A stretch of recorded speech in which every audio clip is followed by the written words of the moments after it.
Bom dia, boa tarde, boa noite a todos e todas que estão assistindo a mais uma pílula do FIND. Eu sou Lines Pessoa, pesquisadora do FIND e economista, e hoje eu estou aqui com o Fábio Waltenberg, professor da Faculdade de Economia da Universidade Federal Fluminense e pesquisador do Centro de Estudos de Desigualdade e Desenvolvimento, para falar um pouco sobre a experiência da renda básica em Maricá. Fábio, muito obrigada por você ter aceitado o convite do FIND. Obrigado, Lines. É um prazer. Bem, então a nossa primeira pergunta a experiência de Maricá, ela tem chamado a atenção, né, de diversos pesquisadores por causa da sua política de proteção social e econômica. A renda básica de cidadania, né, que teve início em 2013 com o programa Renda Mínima Mumbuca. Nós sabemos que existe uma vasta discussão sobre renda básica e diferentes propostas no debate internacional, podendo se tratar de uma política universal ou uma política focalizada, né, havendo alguns critérios e condicionalidades. Falando especificamente sobre a experiência de Maricá, onde a proposta do município se encaixaria nesse debate? Lines, é uma excelente pergunta. Eu acho que o termo renda básica, ele ainda causa muita confusão no debate brasileiro, não é? Então a gente tem o termo associado, por exemplo, ao auxílio emergencial, que foi esse benefício temporário concedido pelo governo federal no ano passado, e as pessoas usam renda básica, renda mínima, transferência de renda como se fossem sinônimos, né? Na literatura, diferencia muito claramente o que seria uma política focalizada de uma política universal. Então, uma política que é dirigida aos pobres ou aos muito pobres seria focalizada, ou focalizada não apenas em termos de renda, poderia ser uma política focalizada nas famílias com crianças, por exemplo, não é? Ou aos idosos, uma focalização em termos de idade, por exemplo. E a renda básica dita universal, ela em princípio beneficiaria todas as pessoas. O que a gente tem em Maricá não é uma renda básica no sentido de assegurar esse requisito, né, de cumprir esse requisito da universalidade. É uma renda um benefício que atinge muitas pessoas, beneficia muita gente, aproximadamente 1/4 da população, mas claramente continua sendo focalizado. Tá? Então, por que o uso do nome renda básica e por que nos parece que é uma política tão inovadora, tão especial? Por algumas razões, né? Quando a gente fala em renda básica, quando a literatura fala em renda básica, a característica que se destaca é o universal, mas essa não é a única característica. Então, a gente gosta de destacar muito essa questão, né? Então, quais são essas características? Assim, muito rapidamente.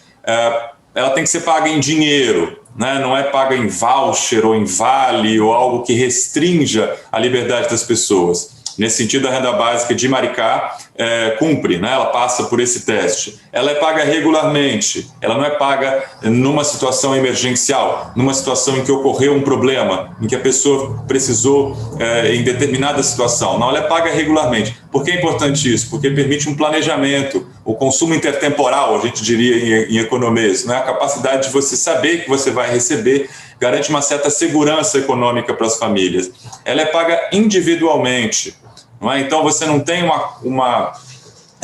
um cálculo que é feito em função da composição familiar, do número de filhos, do número de idosos, com diferenciações. É um valor único, R$130, 130 mumbucas, a gente já vai explicar o mumbucas, em Maricá. Então esse também é um passo importante, no sentido de que o Estado não vai interferir na composição familiar. O Estado é neutro com relação a isso, não importa. Importa apenas o número de pessoas que vivem naquele domicílio. O valor, isso também facilita, também tem um elemento de simplicidade, né? Então, se você perguntar por que uma família recebe R$200 de Bolsa Família, a outra recebe 320, a outra recebe 240, tem contas complicadas de se fazer.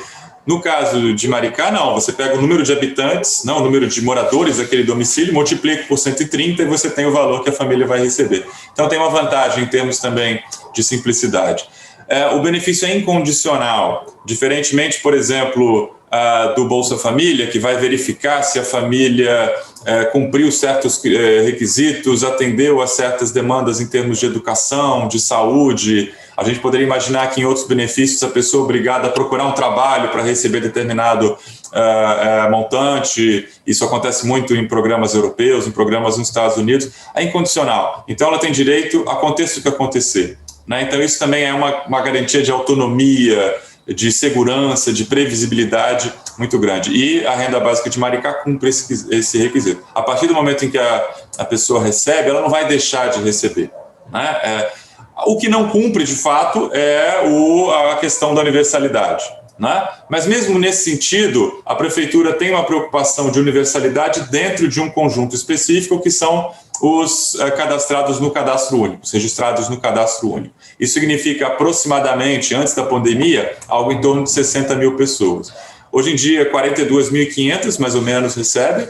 Aí a intenção do governo, num primeiro momento, é atingir esse público, e há indicações, há sinais, e pelo menos em termos de intenção da prefeitura, de no futuro estender isso e eventualmente chegar a algo universal. Então é uma política que cumpre vários dos requisitos de uma renda básica universal, não cumpre aquele que é o mais famoso, o grande chamariz, que é o fato de não ser efetivamente universal, ao menos até esse momento. Mas é uma intenção, né, que a prefeitura vem buscando alcançar, então a universalidade, né? É uma intenção, é algo que, ao menos em termos de falas, de declarações, eles têm interesse em perseguir esse objetivo. Nós sabemos que o financiamento de qualquer política social é extremamente importante na elaboração e na execução do serviço ou do benefício, né, que é proposto. No caso da renda básica de cidadania, os recursos eles vêm dos royalties que Maricá recebe, né? Então, sendo assim, ele provém de uma fonte finita. Tendo isso em vista, né, existe algum projeto de desenvolvimento local? Assim, é possível identificar algum objetivo de dinamizar áreas estratégicas para realizar alguma mudança na estrutura produtiva, de modo que os ganhos provenientes dos royalties não sejam perdidos em um momento posterior, quando essa fonte de recursos não for mais viável? O que nós observamos em Maricá é que há uma preocupação por parte das autoridades públicas com essa questão, né? Então, ninguém ali é ingênuo, eles sabem que a fonte tem problemas, quer dizer, a gente pode imaginar que a gente tem um risco de que os preços do petróleo oscilem muito e que isso tem um impacto no valor que vai ser recebido na cidade. É um recurso finito, a gente não sabe qual vai ser a velocidade da transição energética, durante quanto tempo o petróleo vai continuar a ter a importância que ainda tem hoje em dia, e existem riscos políticos também, não é? Então, a gente sabe que está em discussão uma mudança da regra de partilha dos recursos, o que reduziria a fração que é recebida pelo Estado do Rio de Janeiro, ou pelos estados produtores, pelos municípios produtores. Então, primeiro, há um diagnóstico, portanto, há um conhecimento, um reconhecimento por parte da cidade de que existe esse problema.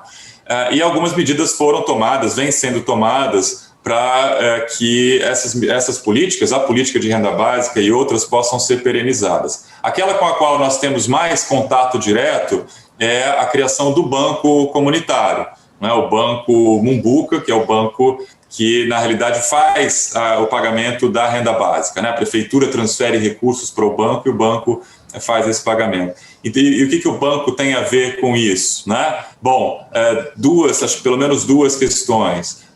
Essa moeda, esse programa, essa política de renda básica é transferida na forma de uma moeda chamada Mumbuca, que só pode ser gasta no município de Maricá. Então é uma maneira, ao menos indireta, de fazer com que a economia local seja dinamizada, os recursos circulam em Maricá. Pode haver algum transbordamento, é claro, né? A pessoa recebe a sua renda básica e recebe recursos de outras fontes, e ela pode gastar esses outros recursos em outras cidades, mas de qualquer maneira há uma certa dinamização da cidade. Então é uma maneira de tentar tornar a economia local um pouco mais dinâmica. Além disso, o banco também tem linhas de microcrédito, por exemplo, tanto microcrédito em termos de pequenas necessidades domésticas, um reparo em uma residência, por exemplo, né? Então linhas realmente de pequeno valor e com juros totalmente subsidiados, e também microcrédito produtivo. Então, se a pessoa é formal ou informal, né, uma pessoa que tenha, não sei, que venda cachorro-quente, tem lá o seu carrinho ou pipoca ou qualquer coisa do gênero, ela pode solicitar esse empréstimo com condições vantajosas e, a partir daí, também dinamizar, né? Então, essa é a parte com a qual a gente tem um pouquinho mais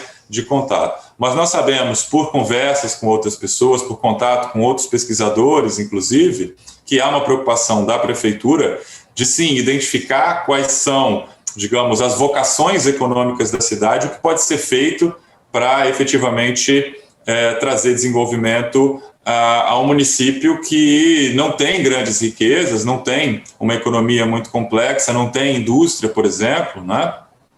Mas há uma tentativa de perenizar. E, em terceiro lugar, e também tivemos algum contato com essa terceira estratégia, ou um terceiro canal de desenvolvimento e de perenização dos recursos, é a criação de um fundo soberano. Então, existe um fundo soberano em Maricá, que já tem aí acumulado centenas de milhões de reais, e a ideia é que esses recursos sejam acumulados e que não sejam usados no curto prazo para atender qualquer demanda, digamos, urgente. A ideia é que se forme um fundo para que, no futuro, somente se use, não o principal desse fundo, né, mas sim os dividendos, tudo que ele render, para, dessa forma, assegurar um desenvolvimento mais longo. Então, isso está inspirado em ideias como o fundo da Noruega, o fundo do Alasca, que souberam fazer um bom uso dos recursos naturais, do petróleo, que receberam, e não apenas no curtíssimo prazo, explorando isso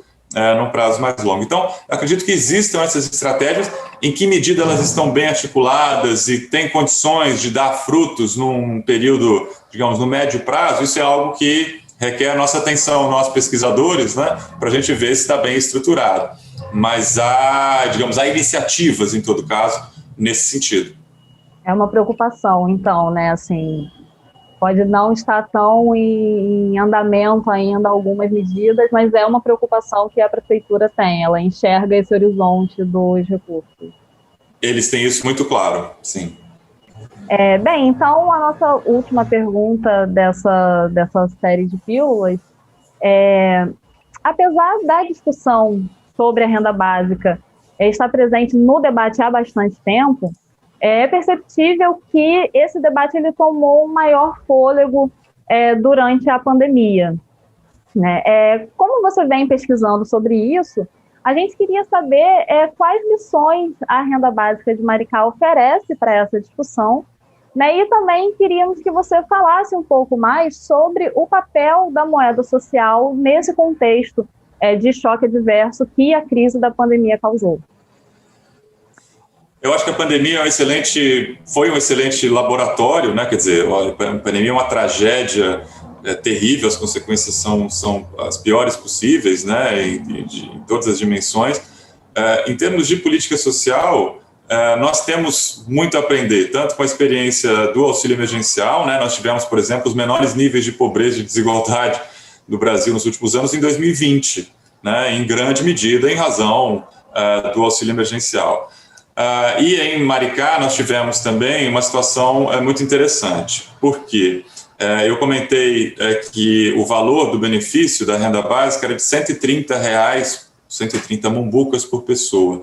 Desde abril do ano passado, esse valor foi elevado para R$300 por pessoa. Então, se a gente imaginar uma família, por exemplo, com 5 pessoas, né, o valor recebido é de R$1.500, não é um valor desprezível. Então, houve uma garantia de renda nesse período para essa população de 42.500 pessoas que fazem parte dos grupos mais desfavorecidos na cidade. Mas a prefeitura não se limitou a isso, né? Então, criaram programas como o PAT e o PAI, que são programas de amparo ao trabalhador e de amparo ao empregador, né? Que forneceram benefícios, inclusive de valor maior, benefícios de um salário mínimo, para autônomos, para independentes, para microempreendedores individuais e para empregados de microempresas, de empresas, enfim, com menos de 50 empregados. Isso garantiu, na realidade, uma grande injeção de recursos, né? Garantiu que a economia se mantivesse ativa e dinâmica, apesar da necessidade de isolamento social, de lockdown, de limitação de circulação.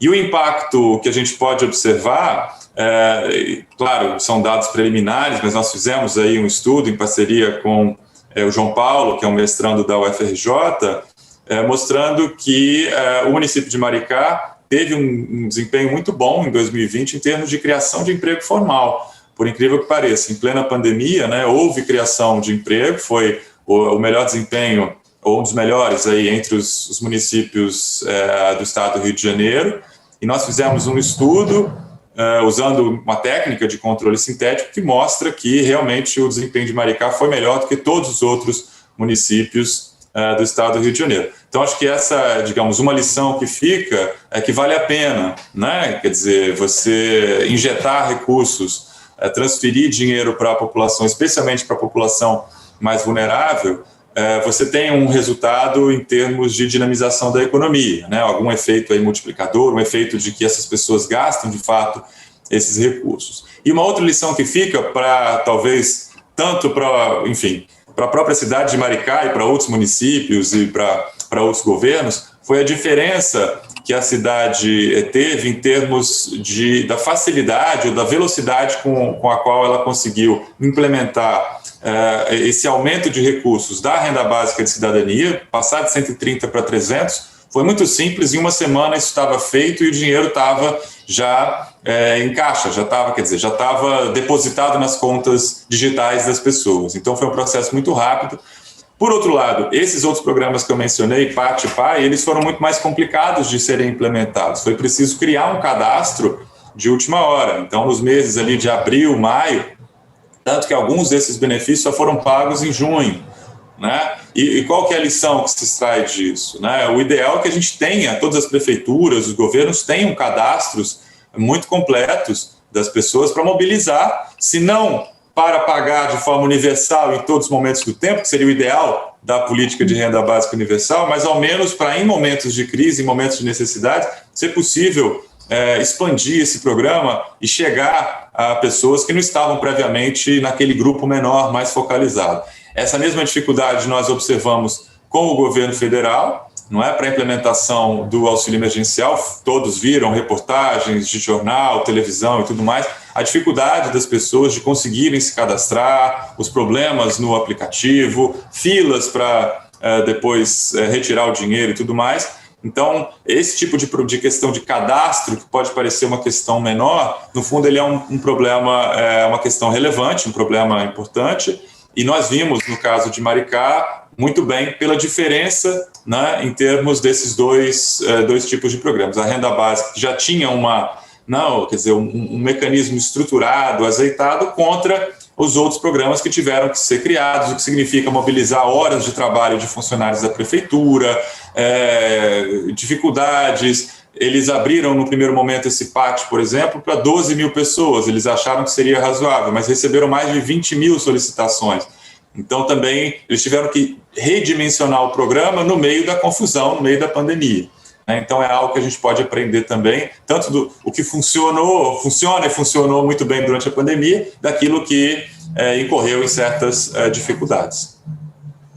Então, a renda básica ela teve um papel fundamental da forma, né, que foi a resposta da crise da pandemia em Maricá, e ainda dinamizou o mercado de trabalho, pelo que você disse, né? Porque muitas vezes a questão da renda básica é associada a um desincentivo às pessoas a trabalharem, né? Mas teve um dinamismo no mercado de trabalho do município, né?